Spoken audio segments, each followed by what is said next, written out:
Welcome to Inside Sim Racing. I'm Darren Ganji, and I'm here with my good buddy Sean Cole. And today we're here to check out Test Drive Ferrari Racing Legends.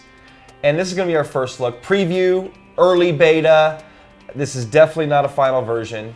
And this title is developed by Slightly Mad Studios and published by Atari. And I had no idea that Slightly Mad was behind this. Did you? No, not at all. We had no idea Slightly Mad was behind this. As a matter of fact, I checked Virtual R the other day just to see if I had overlooked something and checked the old press release. Nothing about Slightly Mad. So this title, under the hood, is Slightly Mad Studios. A lot of Need for Speed Shift you feel in it, but all Ferrari here. Yeah, definitely all Ferraris. 52 Ferraris, I believe. Yeah, 50 plus Ferraris from 1947 to present, and 30 plus variations on some really incredible tracks. Some of the best tracks in the world. Silverstone, Rouen, Monza, Nordschleife, Monaco. So some really awesome tracks put into this title. Well, the thing I like about the tracks also is you have some dated versions. So like I was on the old version of Silverstone, and instead of all the grandstands that I know, I'm looking at some of the old hangars from back when it was an airfield, really, or shortly after being an airfield. Do you remember back in 2008, Blimey, which was the original name of Slightly Mad Studios, they closed that name down, created Slightly Mad. That's when Shift came out. But before that, they were working on Ferrari project that I was wondering not too long ago, whatever happened to that? Well, right. Here it is. And I guess it lives. And you know, Blimey, Slightly Mad. Slightly Mad's this company that kind of has bounced around. I don't know what they're up to next. Cars, WMD. I mean, again, nobody really knew that they were working on this title except for them, obviously. So anyway, here it is. Test Drive Ferrari Racing Legends. Going to be available for the PC, Xbox 360, and the PS3. We've got the Xbox 360 version beta. This is definitely not a final copy, so the screenshots, everything you're seeing here, the footage is definitely not final, so they're still working on this title. And really cool. I mean, it's a cool concept. Yeah, it is a cool concept, and I think most car people love Ferraris, and to have a game that is dedicated to the whole history of Ferrari. I mean, you're talking all the way back before they thought about helmets. You know, Yeah. So this goes quite a ways back into history with them. Matter of fact, I'm going to read what their press release says about this title. And it's all about living the life of luxury with your friends with a brand of car designed by many and owned by few. Detailed physics underpin a huge variety of entertaining drives spread through automotive history, using convincing physics models tuned for exciting pick-up-and-play racing. Multiple race types including Rally, GT, and Formula One, online competitions that has single and multiplayer integration with up to 8 racers at a time online, 36 different variations of tracks from past and present, also some test and bonus circuits are included, 52 different cars from modern to classic Ferraris, and the car dynamics are supposed to have dynamic blowouts and deflating tires, which unfortunately isn't in this build yet, but Right. man, that's going to be cool. Yeah, that will be very cool. And like you said, that whole history both on the cars and the track. So it's like everything in the game kind of ages together as you progress. Yeah. There's a campaign mode that lets you run in 3 different eras, and that has you unlocking new cars and tracks along the way, which I've made my way a little bit way through. I think I made it through first couple, and then we had an unlock code to do everything, so we just started bouncing all over the place because it just, you know, all the different cars were a lot of fun to drive. You know, you did a lot of that initial stuff. I came in a little later and just started cherry picking what I wanted to run. One thing I like though is each event, it's in this campaign mode, was different. So in one, I was doing a qualifying effort. In another, I was actually testing with another Ferrari driver. So it told me to stay with him, but don't hit him. And you know, if you pass him, that's secondary. So I like that they have different types of challenges through the campaign. Yep.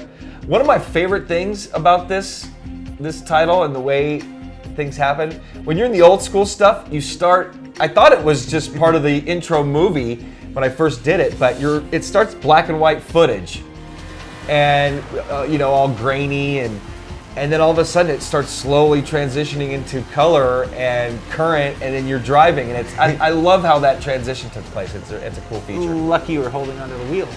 First time I wasn't. Straight into the wall. But yeah, that was a neat feature. And again, we're testing this on the Xbox 360. and we were running it in 1080, 1080i, 1080p. Our recorded footage 1080i, our capture only allows that, but 1080p we were playing it in as well. And ran it with a Fanatic wheel and pedal. The clutch was modeled. Again, underneath this is slightly mad, so all the control configuration that you're normal or that you're used to seeing in a slightly mad title, the Need for Speed shift stuff, you see it right here. The sliders for the steering and the pedals and all that stuff. So all that's integrated. Pretty good force feedback. And on the user interface, I gotta tell you, this thing's all about being dramatic. I mean, it's a dramatic career mode, and it's the moment you fire it up, it just kind of gets a little more intense as you go along, kind of like being in a movie. Well, it's like you're in the Ferrari complex here, so it's really classy. Yeah, I liked how... That's a good word. Yeah, I think it's a very classy interface, and like you said, the music, and just how you transition from area to area. Very, very classy. Very classy. So that tells you a little bit about the game. We're gonna take a quick break, and when we come back, we're gonna go a little more in depth with this title. Does a real race car have a center post? Of course not, and neither should your race rig. The R-Seat Evo V3 with its unique design has no center post. The R-Seat Evo replicates what you would be accustomed to in your daily driver or something you may take to the track. It can accommodate drivers from 4'11" up to over 6'6" tall and is pre-drilled for all of the major wheel manufacturers on the market today. When it comes to performance, look no further than the R-Seat Evo V3. Check out the R-Seat Evo and other sim racing equipment by heading to www.rseat.net. Welcome back to the show, and now it's time for us to give a little more detail, or maybe a little of our opinion about this title. And before we do this, I just got to remind you, this is not the final release. We can't score the game. I'm even going to be a little light in my opinion, because this is not the version that they're saying is ready. And we got to thank Atari for getting us a preview copy of the game to even look at. Yeah, that's only fair. That wouldn't be fair to rate this game or point out any flaws in it, because again, they're still developing it. Yeah. So all of the cars in the game are unique.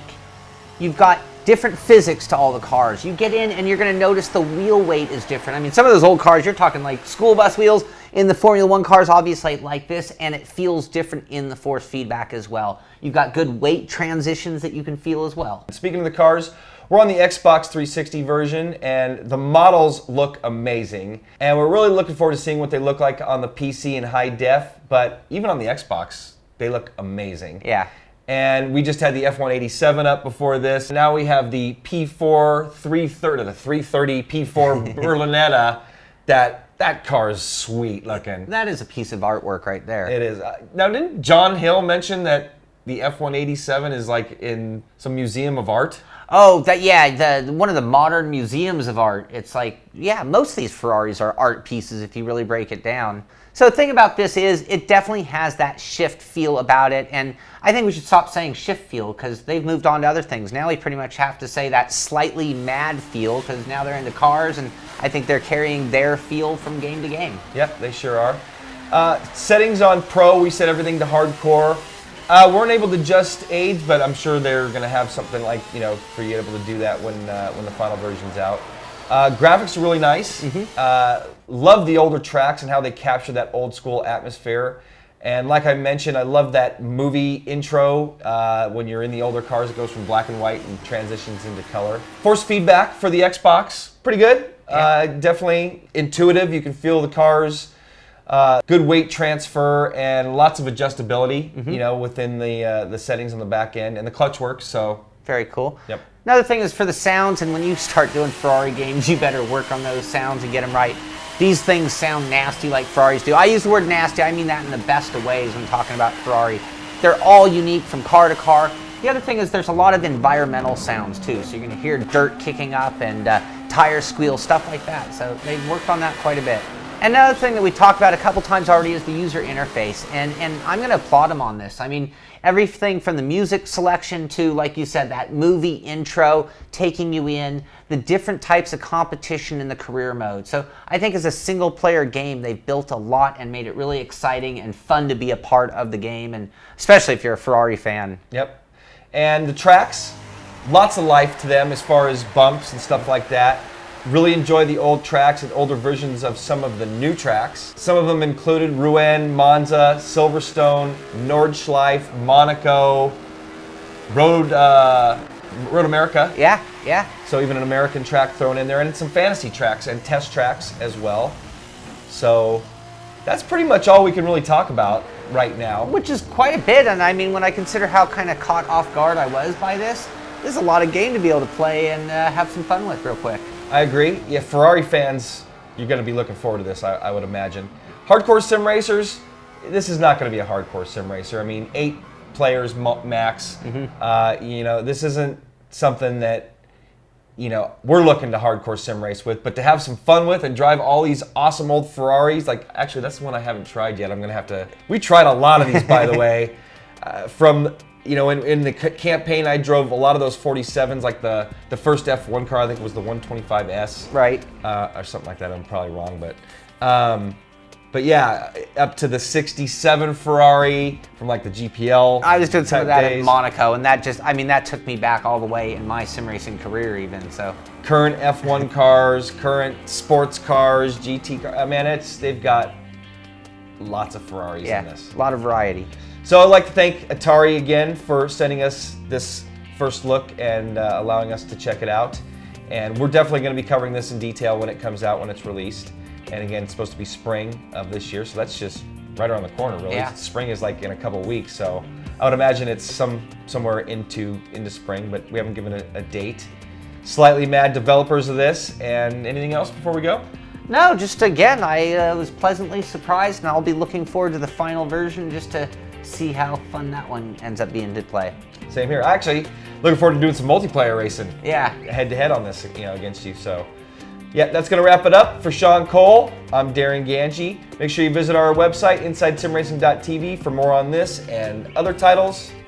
We'll see you next time.